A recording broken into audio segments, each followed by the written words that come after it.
Hello everyone and welcome back. So now we're going to continue and add some more cool features to our curve builder here. And if we zoom in this guy, you can see that it's coming off the surface and then transitioning to something else. And this start here is what we're going to be creating. Now if you look closer at all of these, they're actually aligned to the surface. And they're based off the normal orientation. So if the normal is pointing this way, the curves will respect that for the first part and then transition to whatever state it needs to be at. So we need to do that. I'm going to create that system. Let me draw something.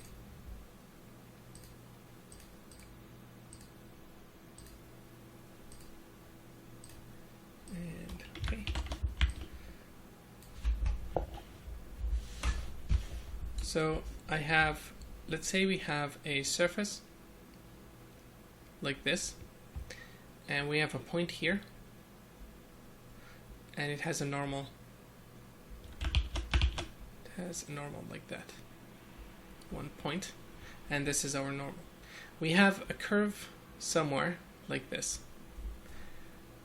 This curve has a lot of points. Okay.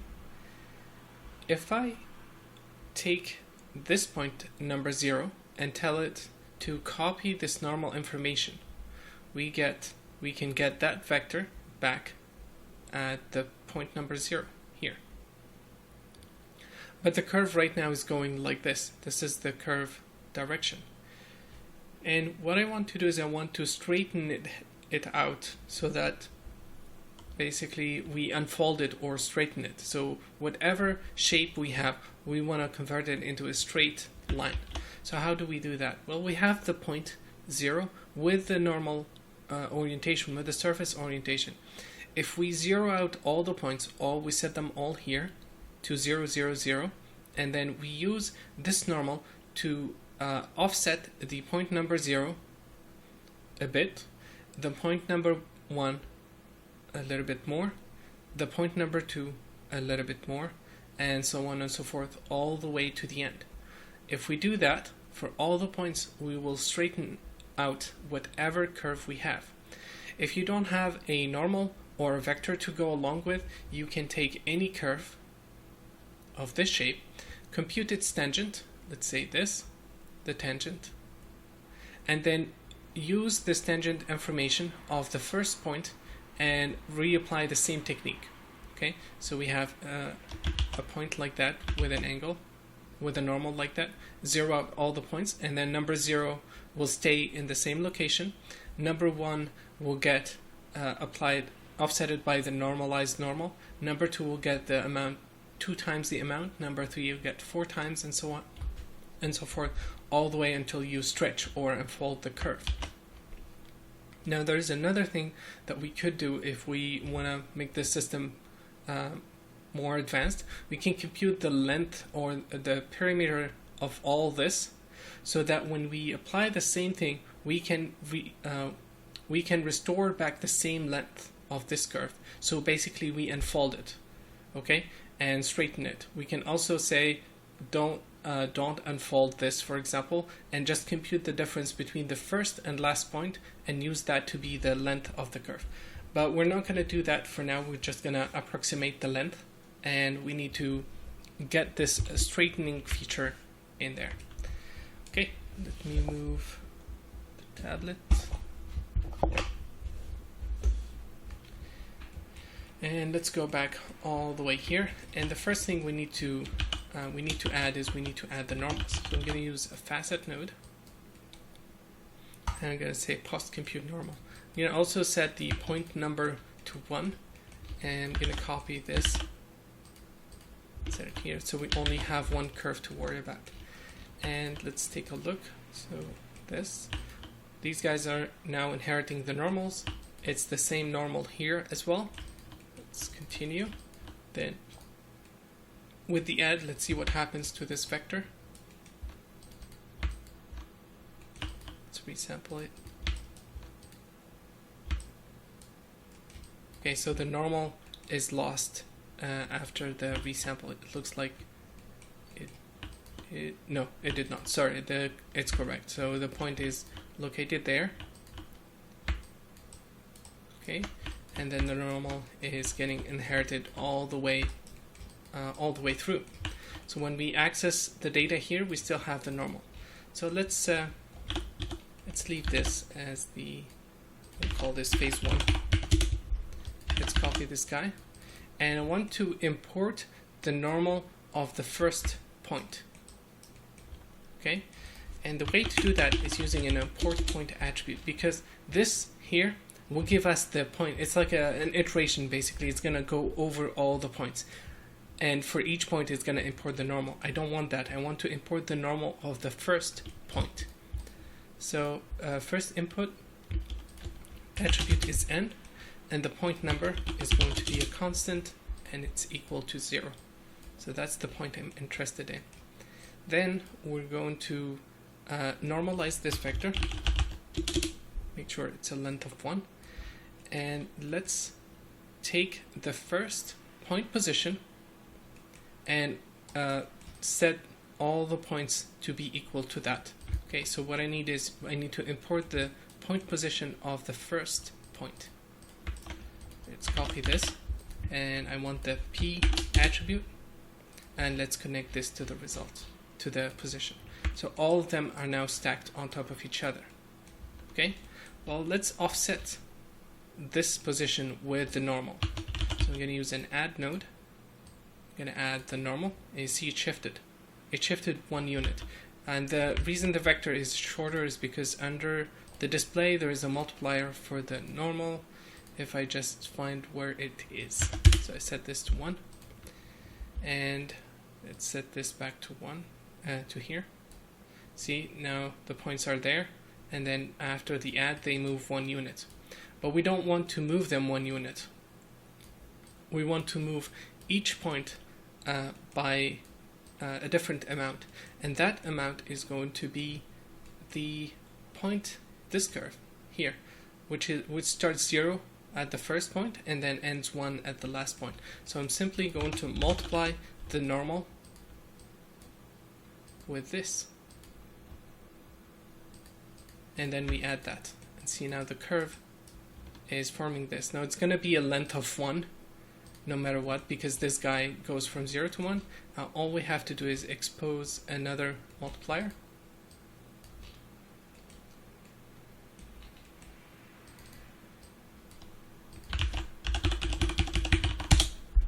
Our curve length mult, to be precise. Okay, let's go back up. Let's increase this. You can see the curve is now stretching. Okay, let's do this to a lot of curves instead. So I'm going to disable this. Let's expand this a bit. Let's copy this, paste it here, and let's add more curves. And this is the result. Let's add even more. And if we take a look at the statue, they are all respecting the surface orientation. Okay, so we took them from this into this.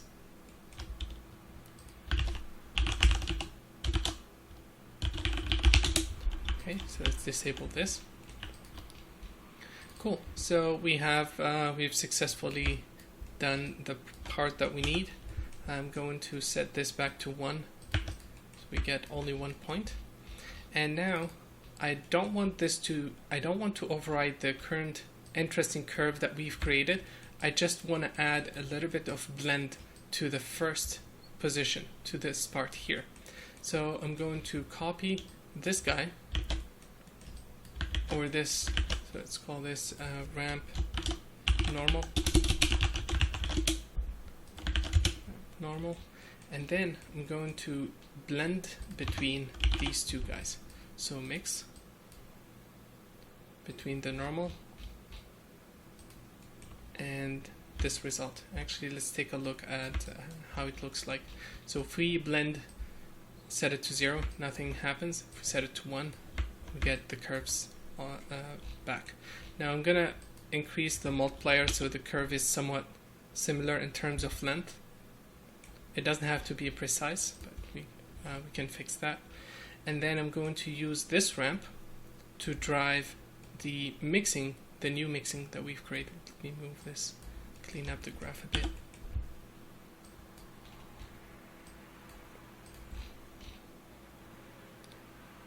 So it's here.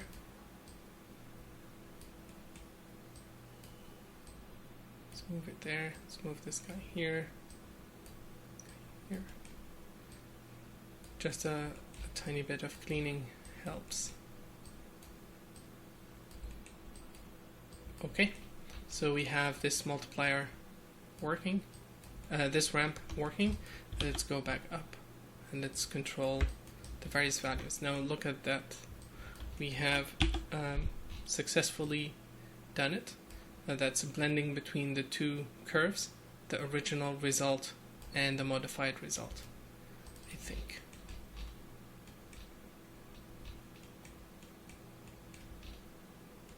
I think I need to inverse them. Yeah, so it's blending in to the wrong curve. It's the blend is in the wrong order, so I'm just gonna swap this like this.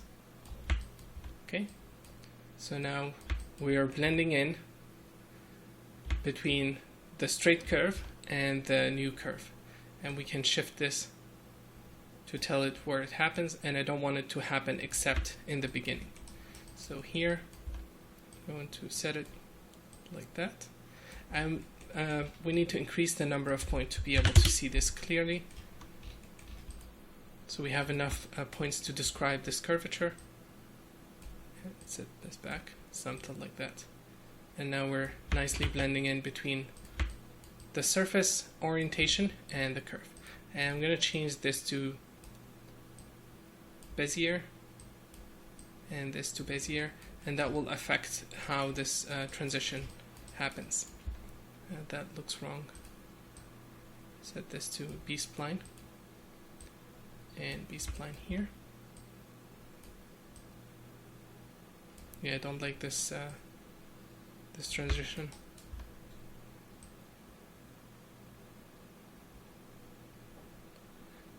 But it's fine. I think with I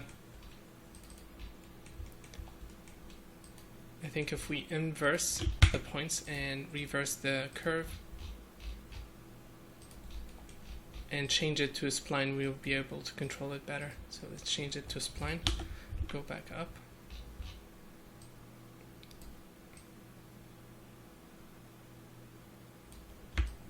Okay.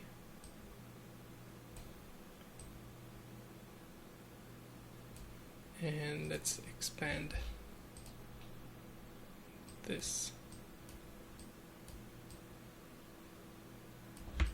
Yeah, and then we can use this this UI to better blend between the two.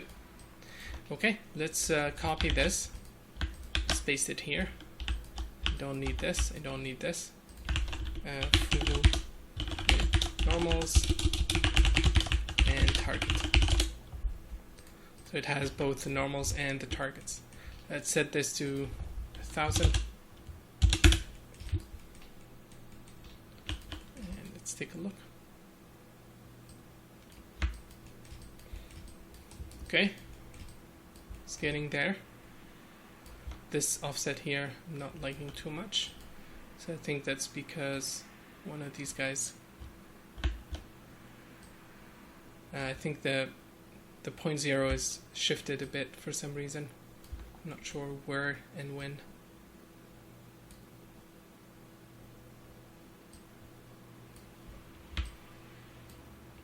It's fine. Yeah, it's fine. Okay, so we have multiple curves. Let's take a look. I'm gonna resample them down. Set this to 1. And we're losing some details. Now, one cool feature I'd like to use in the facet node is the remove inline points. What it does, it checks the curvature, and based on the complexity of the curvature, it decides how much point to remove and keep. So it's only placing points where it needed. See, all this area is flat, and that way when we convert them into polywires, we get a cool result. Let's take a look at this. All right, cool. And if we look here, we're getting a lot of overlaps between the points, and the reason for that is because the initial scattering has a lot of overlaps. So I'm going to turn on the relaxation feature. I'm going to set this to 100 and maybe this to 2, and that way, see, the point distribution is much better, much more uniform. And now when we generate curves from this, they will have a lower chance of colliding with the object or with themselves as well. Okay, so this is connecting to a spiral end, and we're going to add something else in the next video. Thank you guys for watching, and see you in a bit.